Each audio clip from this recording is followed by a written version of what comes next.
अस्सलाम वालेकुम। This is नूर जमान।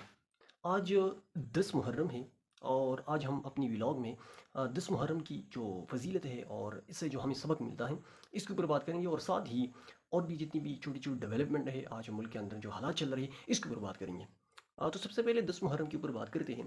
तो देखिए 10 मुहर्रमुल हराम जो है, ये हमारी इस्लामी तारीख़ में एक ऐसा वाक़या है, जो अहले बैत के साथ इंतहाई ज़्यादती हुई और इसके बावजूद भी अहले बैत ने यजीद के सामने सर नहीं झुकाया। तो इससे हमें क्या सबक मिलता है? इससे हमें ये सबक मिलता है कि अगर आप राय हक पे हो और जालिम कितना ही बड़ा जालिम क्यों ना हो, लेकिन इसके बावजूद भी आपने हक के साथ, सच के साथ इसके ऊपर डट के खड़े रहना है, चाहे आप अपनी जानों का नजराना क्यों पेश ना करें। हज़रत इमाम हुसैन रजी अल्लाह तआला अन्हु ने अपनी जान का नजराना पेश करके लेकिन यजीद की बेइज्जती नहीं की। तो इससे हमें यही सबक मिलता है। तो 10 मुहर्रम उल हराम में हम ज़्यादातर मातमी जुलूस वगैरह करते हैं हमारे दोस्त हज़रात। तो मेरे ख़्याल में मातमी जुलूस करने से बेहतर है कि हम अहले बैत की जो ज़िंदगी है इसके ऊपर गौर व फिक्र करें और अपने आप के साथ ये सोचें और अपने मुआशरे के अंदर कि जो लोग राय हक पे खड़े हैं, हम इनके साथ खड़े होते हैं या नहीं होते। और आज के ज़माने में अगर हमारा सबसे बड़ी मसला है वो यही है कि हम हक और सच के साथ खड़े नहीं होते। हम हमेशा मफादात को देखते हैं, हम हमेशा ताकत के सामने झुकते हैं और यही वजह है कि आजकल हमारे हालात दिन ब दिन ख़राब होते चले जा रहे हैं और मज़ीद भी ख़राब होंगे। तो ये हमें वाक़या करबला से यही सबक मिलता है। 10 मुहर्रम उल हराम हमें यही दर्स देता है कि आपने राय हक के ऊपर खड़ा होना है। दूसरी डेवलपमेंट जो है वो हम इमरान खान के हवाले से बात करेंगे। देखिए इमरान खान को जेल में 700 से ज़्यादा दिन हो गए, यानी एक इसके ऊपर हो गया। इमरान खान की जो जेल की हालत है, इसके ऊपर इंतहाई तशवीश का इजहार इनकी पार्टी की तरफ से भी किया जा रहा है और साथ साथ ही यानी जितनी भी रहनुमा है वो इसके ऊपर मुसम्मती बयान भी जारी कर चुके हैं।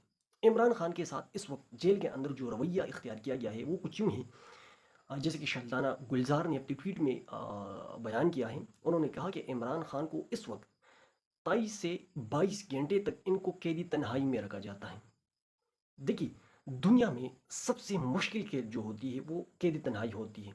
आप यकीन माने, आप जब कैदी तन्हाई में बैठे होते हैं ना, आप बिल्कुल पागल हो जाते हैं। तो इमरान खान के साथ अभी जो आ, रवैया इख्तियार किया गया है कि इनको 23 से 22 घंटे कैद तन्हाई में रखा जाता है और इनकी जो जेल की जो हालत है वो इंतहाई वहाँ पर डिग्री सेंटीग्रेड यानी गर्मी बहुत ज़्यादा है और इनकी कोई ज़्यादा सहूलियात इनको नहीं दी गई है। दूसरी बात, इनकी जो ज़ाती मुआलिज के डॉक्टर हैं इनको बिल्कुल मना किया गया है, वो इनके साथ मिलने नहीं दिया जाता।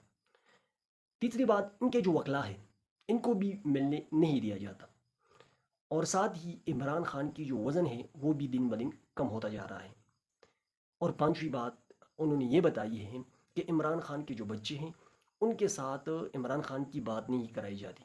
तो ये मुकम्मल तौर पर इंसानी हकूक़ जो है इसकी खिलाफ वर्जी है, यानी फंडामेंटल राइट के ख़िलाफ़ है। लेकिन क्या करें, पाकिस्तान में तो कोई कानून और आइन की कोई अहमियत है नहीं।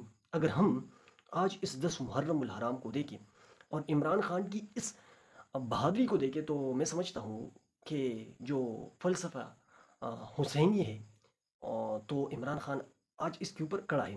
क्योंकि अगर हम बज़ाहिर देखें जितनी सख्तियाँ यानी आज इस वक्त जितनी भी चीज़ें हैं वो पाकिस्तान के एस्टेब्लिशमेंट के कंट्रोल में है। चाहे वो इंतज़ामिया हो, चाहे वो अदलिया हो, चाहे और जितनी भी मामलात हो, अब भी इनके कंट्रोल में है सारी चीज़ें। और इमरान खान को अम, अपनी ही कंडीशन के ऊपर वो कहते हैं कि हम आपको जो कुछ कहते हैं इसके ऊपर आप मान जाएं। लेकिन इमरान खान इनके सामने बैत नहीं करता और वो बार बार ये कह भी चुके हैं कि मैं किसी के सामने नहीं झुकूंगा। और जब वो आज़ाद भी थे तो वो अक्सर यानी इस फ़लसफ़े को बार बार बयान करते, जब आप राह हक पे हो तो आपको अल्लाह के सिवा किसी नहीं डरना चाहिए। इसके साथ ये तो इमरान खान की बात हो गई। तीसरी डेवलपमेंट जो है वो, आप इस हुकूमत की तरजीहात को चेक करें माशाल्लाह। यानी कौमी असम्बली का जो स्पीकर है और सेनेट का जो स्पीकर है, उन्होंने जो 6 महीनों की तनख्वाह इकट्ठा ली है वो तकरीबन 85 लाख रुपए बनते हैं। 85 लाख।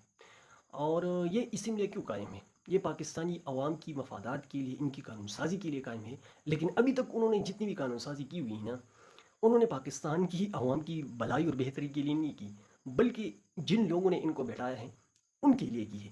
یہ بات تو بالکل پکی ہے۔ تو ان کی ترجیحات آپ دیکھ سکتے ہیں۔